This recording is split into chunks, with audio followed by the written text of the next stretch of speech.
and flight instructor. And I'm Carson Vasquez. I'm a private pilot. And you're listening to the Aviation Mentors podcast, sponsored by Stratus Financial. So buckle up, because the Aviation Mentors are taking off.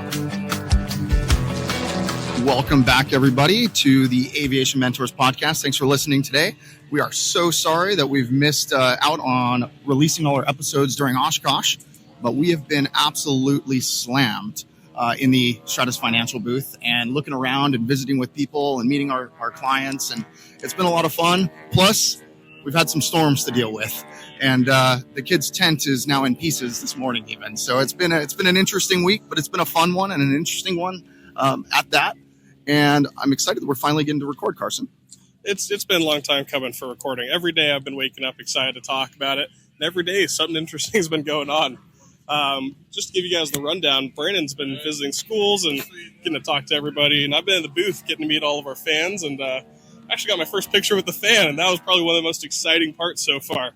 If you want a picture with me or autograph, even, right, Brandon? Somebody actually asked for his autograph. And whoever that was, thank you very much. He's putting it all in my face. Oh, it made my day. But we are going to have a meet and greet. It's going to be, the 29th?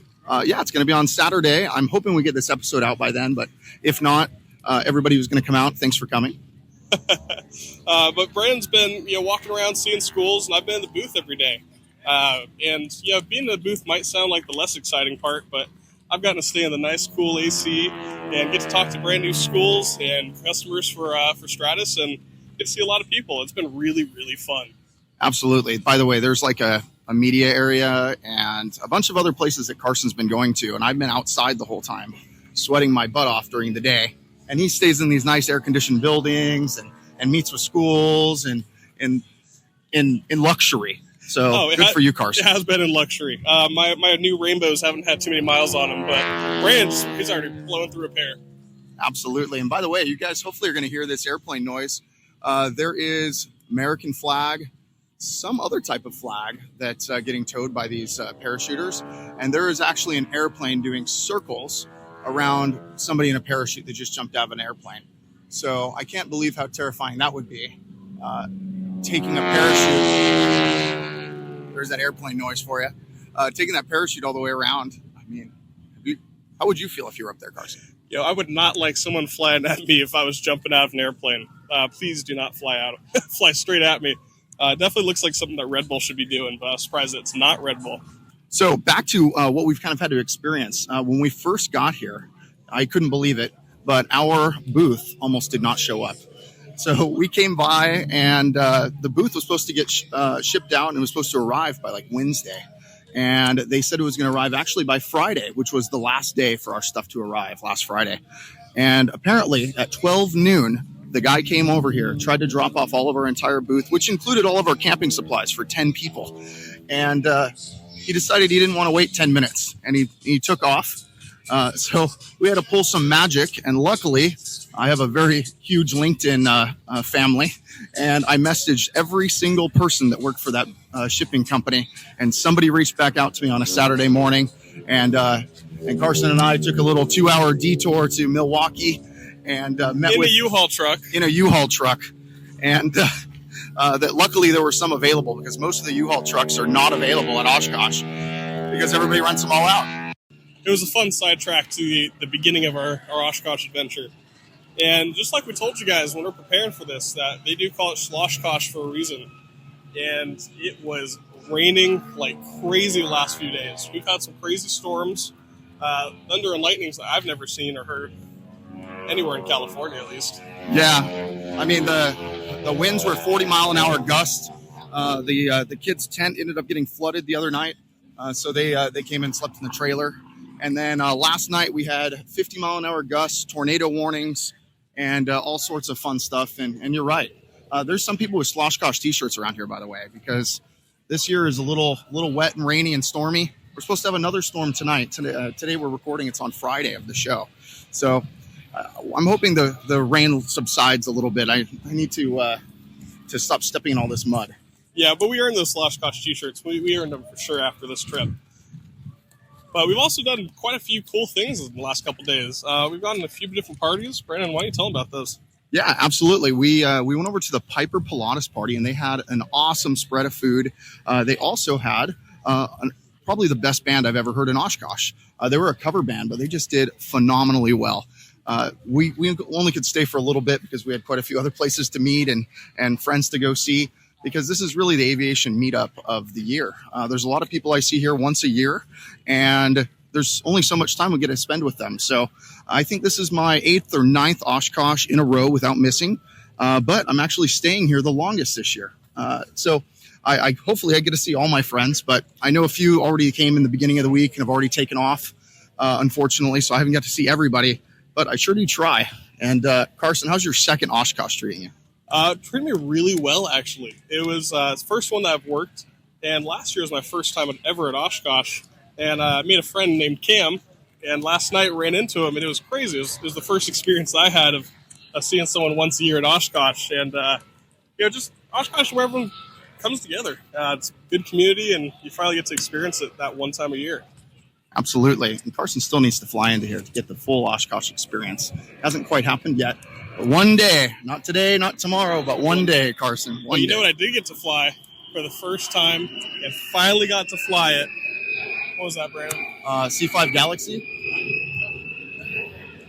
That's pretty cool. Well, if you guys just got confused there, I was not flying the C5 Galaxy. I got to fly an Icon. That was pretty cool, huh? Oh, Carson got to fly the Icon. Luckily, Brandon has an Icon, and we made a phone call, and Carson got to take his first seaplane ride and land in the water. How was that, Carson? It was an amazing experience. So I got to take off, and I got to, the first time I've never flown a seaplane. So first time he did the landing, and we're just sitting there on the little lake, and he said, "Hey, do you want to take off?" And so he just told me how to do it, and I got to take off, and then we took it around the pond for a little bit, and I said, "Hey, you want to land this thing in water?" And I was like, I don't think I can. And he said, "No, it's easy. It's just like land on a runway, except it's gonna splash a little bit." And sure enough, it was the weirdest experience flying at the water on purpose, and then landing in it on purpose. Or porpoise, I guess. That's a good pun. But it was a really amazing experience getting to fly that Icon, and something I've been looking forward to for a long time, especially since Brandon's never taken me up. But well, unfortunately, our weight and balance is off. That's why we can never fly it. But luckily, Icon's got some pretty small guys and gals that work there, and he was able to go up with one of them, which was fantastic. So, but after he went up, I got my opportunity. Icon has a new 4-bladed propeller. They put out a press release earlier this week. I think it looks terribly ugly on the airplane, and I think most people think the same thing. But I'll tell you this, it adds some performance to it. It gets up and goes a little faster. It sounds a lot quieter, which is like a big thing for me. So I might purchase that prop and put it on my airplane just because it's so much quieter. I mean, that's the biggest deal for me. That's not even something I thought about, was how quiet that plane was. Absolutely. And then luckily, the same sales rep who sold me the plane, he and I got to fly it together. And I don't know if we ever actually flew together before, but he didn't care. He knew I'm an Icon owner, and I've got a ton of hours in the Icon. So he just said, "You want to take the controls?" I said, "Yeah, just let me fly the plane, please." Because at home, the waves are normally too big and I can't go land in the water. But luckily, he flies around the U.S. and he knows all the spots, especially in Southern California. He gave me 3 spots where I can get pretty clean water, so I can go land and go putt around inside the LA Basin area. So when I get home, I'm going to go check out those spots as soon as I get back, because it sounds like a blast to me, and maybe it'll make me want to keep the airplane a lot longer because I can actually use it for what I want to use it for. But he let me do whatever I wanted in that airplane. We were doing, I don't know how many splash and goes I did. I think I did 10 or 12. It was ridiculous. And by the way, they are called splash and goes. That's a real term? I thought you were just making that up. No, it's a real term. It's called a splash and goes, and there's no touch and goes. So I got to do a bunch of splash and goes. I got to do a lot of step taxiing, and I just had a lot of fun with the airplane, which I haven't got to do because it was in maintenance for a while. And I only flew the Icon like a week before we came out here. It's been 3 months actually. So I was pretty excited to go fly it again, even though it wasn't mine this time. Yeah, but speaking of fun things that we got to do, we got to see the night air show. And that was the first time for a lot of people that came with us.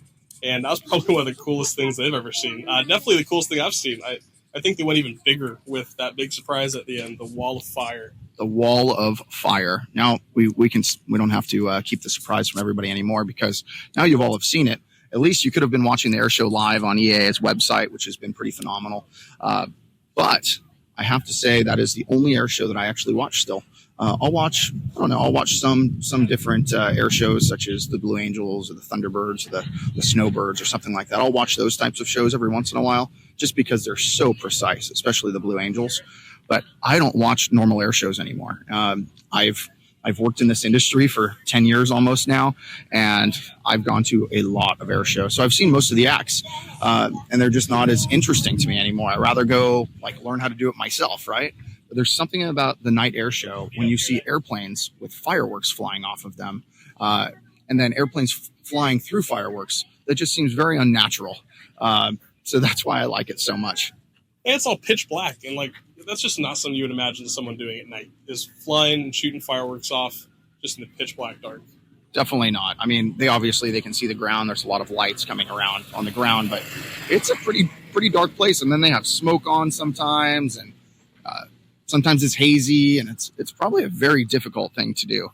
But the best part about that night air show, in my opinion, is EAA's firework display. They are literally world class. I think the firework display is way better than even 4th of July displays back home. Now, granted, I live in California. Firework displays aren't that great anyways, but the firework display here is just world-class phenomenal. They've got a great finale to it. They had 3 walls of fire. Normally, they just have 1 wall of fire at the total end. They had 3 walls of fire. And one of them, I think, didn't go off in time, but they still lit it off 10 minutes after the show. And everyone was like, oh, no, I can't believe how surprised I was. So, and it's this weird thing, which is getting a whole bunch of heat from across the runway. You would never believe that balls of fire from, I don't know, 100 yards? Yeah, at least maybe a mile away could feel that hot. So I can just imagine how hot it was for the people semi close to it that were lighting them off. I mean, it was brutal. But that is my favorite part of Oshkosh. I've got a lot of favorite parts of Oshkosh, but for air show side, the night air show is the one thing I never miss. And this is my first year actually staying for the entire show. I normally leave on Thursday or Friday, usually because of storms, or I want to get back to get to work, usually on Sunday or Monday or something like that. Or my son needs to be somewhere in the beginning of the next week. So I've never actually stayed all the way to the end. And this time we're staying all the way to the end. It's midday Friday, like we said. And there's another night air show on Saturday night. And I am looking so forward to it. We get to go hang out with all of our best friends again and watch those fireworks. I can't wait. Yeah, we get to see it from a pretty cool place this time, right? We're not just walking up to the runway. Yeah, exactly. Oh, by the way, you know where Carson found the perfect spot for us? And then he texted me and said, will this spot work for you, Brandon? He got a spot right next to an albatross. I was like, this is a very nice spot. So I've got pictures of fireworks going off behind an albatross, which hopefully we'll get some of those posted. I don't think it has the albatross in it. I think it has a Beach 18 or something. But Stratus Financial actually posted on the Facebook page one of the videos that I took of the fireworks and part of the explosion. So if you want to see that, you can watch that video on, I think it's on our Facebook or Stratus's Facebook, Stratus's LinkedIn, and a few other things too. So, and I'll post those in a little bit so everybody will be able to see them. So by the time this goes live, you'll be able to see some of those videos. They were just phenomenal. We had a blast. Yeah, no pun intended on the blast part either, but that was one of the coolest displays that you're ever going to see. I'm just too quick with the puns, Brandon. That's fine. You're a punny guy. I am. Thank you very much. Well, thanks everyone for listening today. We will have a few more episodes. They're going to come in quick succession probably next week. After this one, we're going to be talking to some different aircraft manufacturers. We're going to go up and talk to some of Stratus partner schools, and we're really going to show you guys what Oshkosh is about over the next couple days. We finally have most of the week behind us. Most of the hard work has been done, so now we can relax and have a little bit of fun and record some awesome episodes for all of y'all. So hopefully see you soon, and come on by and visit us. Thanks, guys. We'll see you later. And remember, if you want to reach out to us, you can find us at Carson@aviationmentors.com or Brandon@aviationmentors.com. By the way, we've got shirts in stock, free. All you have to do is say you love Aviation Mentors and like and subscribe to us on Spotify or wherever you listen to podcasts, and we'll get you a free t-shirt. So come on by the booth. We got plenty. See you guys.